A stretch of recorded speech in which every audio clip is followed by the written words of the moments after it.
The Complete Works of Swami Vivekananda, by Swami Vivekananda. Volume 3, Bhakti Yoga. Chapter 5. Qualifications of the Aspirant and the Teacher. How are we to know a teacher, then? The sun requires no torch to make him visible. We need not light a candle in order to see him. When the sun rises, we instinctively become aware of the fact, and when a teacher of men comes to help us, the soul will instinctively know that truth has already begun to shine upon it.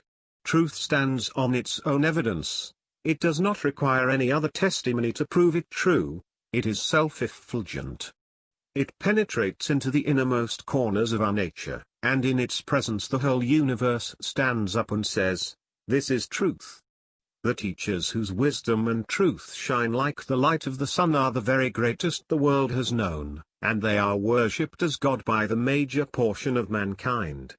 But we may get help from comparatively lesser ones also, only we ourselves do not possess intuition enough to judge properly of the man from whom we receive teaching and guidance. So there ought to be certain tests, certain conditions, for the teacher to satisfy, as there are also for the taught. The conditions necessary for the taught are purity, a real thirst after knowledge, and perseverance. No impure soul can be really religious. Purity in thought, speech, and act is absolutely necessary for anyone to be religious.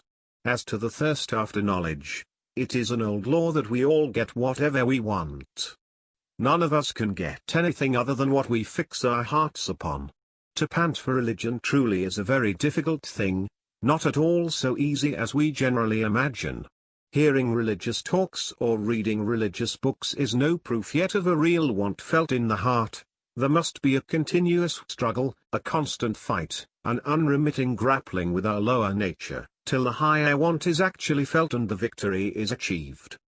It is not a question of 1 or 2 days, of years, or of lives. The struggle may have to go on for hundreds of lifetimes. The success sometimes may come immediately, but we must be ready to wait patiently even for what may look like an infinite length of time. The student who sets out with such a spirit of perseverance will surely find success and realization at last. In regard to the teacher, we must see that he knows the spirit of the scriptures. The whole world reads Bibles, Vedas, and Qurans, but they are all only words, syntax, etymology, philology, the dry bones of religion. The teacher who deals too much in words and allows the mind to be carried away by the force of words loses the spirit. It is the knowledge of the spirit of the scriptures alone that constitutes the true religious teacher. The network of the words of the scriptures is like a huge forest in which the human mind often loses itself and finds no way out. The network of words is a big forest. It is the cause of a curious wandering of the mind. The various methods of joining words, the various methods of speaking in beautiful language, the various methods of explaining the diction of the scriptures are only for the disputations and enjoyment of the learned. They do not conduce to the development of spiritual perception.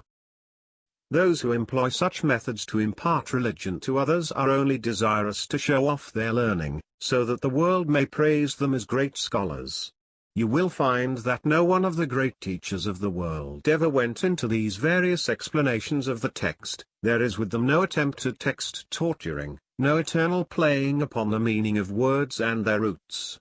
Yet they nobly taught, while others who have nothing to teach have taken up a word sometimes and written a 3-volume book on its origin, on the man who used it first, and on what that man was accustomed to eat, and how long he slept, and so on.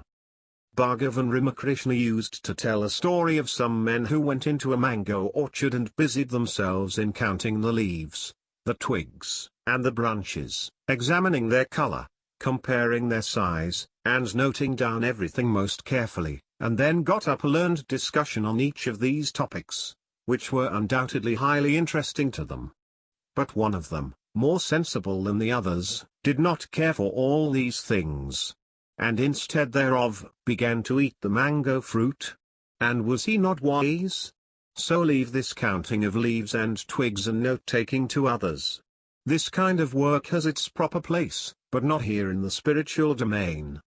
You never see a strong spiritual man among these leaf counters. Religion, the highest aim, the highest glory of man, does not require so much labor.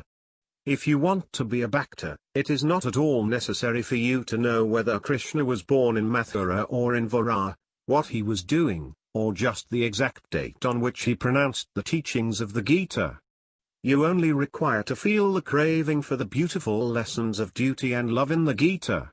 All the other particulars about it and its author are for the enjoyment of the learned. Let them have what they desire. Say Shanti, Shanti to their learned controversies, and let us eat the mangoes. The second condition necessary in the teacher is sinlessness. The question is often asked, why should we look into the character and personality of a teacher? We have only to judge of what he says, and take that up. This is not right.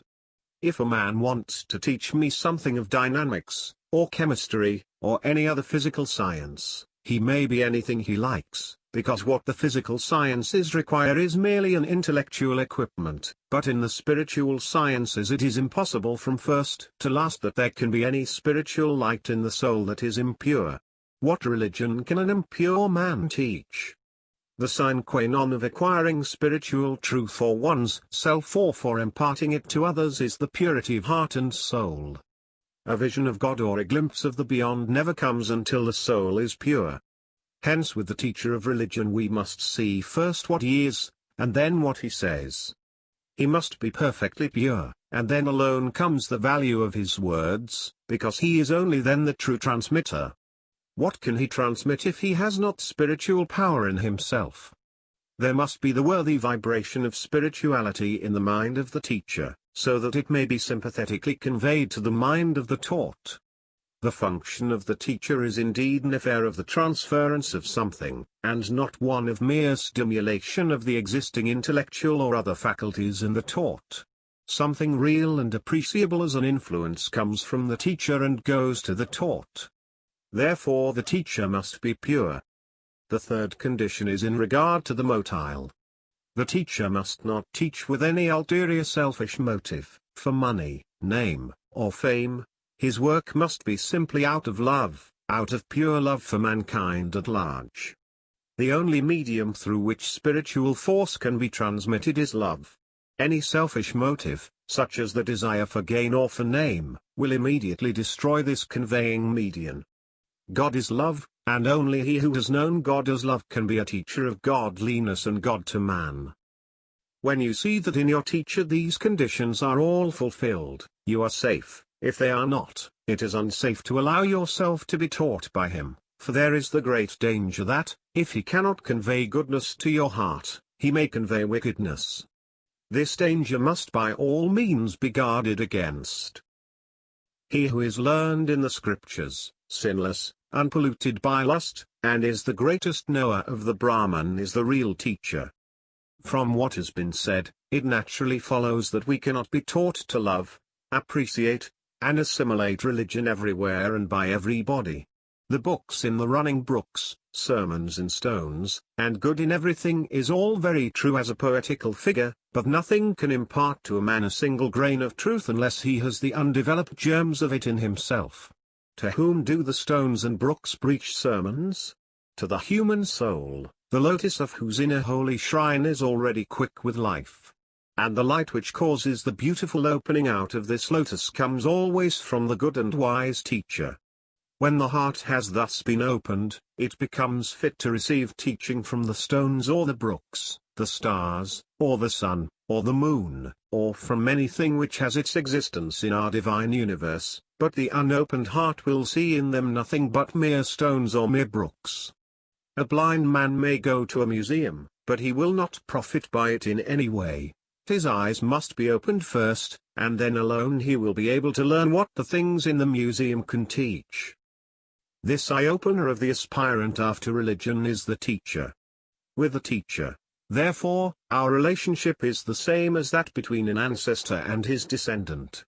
Without faith, humility, submission, and veneration in our hearts towards our religious teacher, there cannot be any growth of religion in us. And it is a significant fact that, where this kind of relation between the teacher and the taught prevails, there alone gigantic spiritual men are growing, while in those countries which have neglected to keep up this kind of relation the religious teacher has become a mere lecturer, the teacher expecting his $5 and the person taught expecting his brain to be filled with the teacher's words, and each going his own way after this much has been done.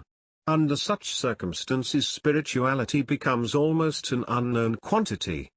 There is none to transmit it and none to have it transmitted to. Religion with such people becomes business, they think they can obtain it with their dollars. Would to God that religion could be obtained so easily. But unfortunately it cannot be. Religion, which is the highest knowledge and the highest wisdom, cannot be bought, nor can it be acquired from books. You may thrust your head into all the corners of the world. You may explore the Himalayas, the Alps, and the Caucasus. You may sound the bottom of the sea and pry into every nook of Tibet and the desert of Gobi. You will not find it anywhere until your heart is ready for receiving it and your teacher has come. And when the divinely appointed teacher comes, serve him with childlike confidence and simplicity, freely open your heart to his influence, and see in him God manifested. Those who come to seek truth with such a spirit of love and veneration, to them the Lord of truth reveals the most wonderful things regarding truth, goodness, and beauty.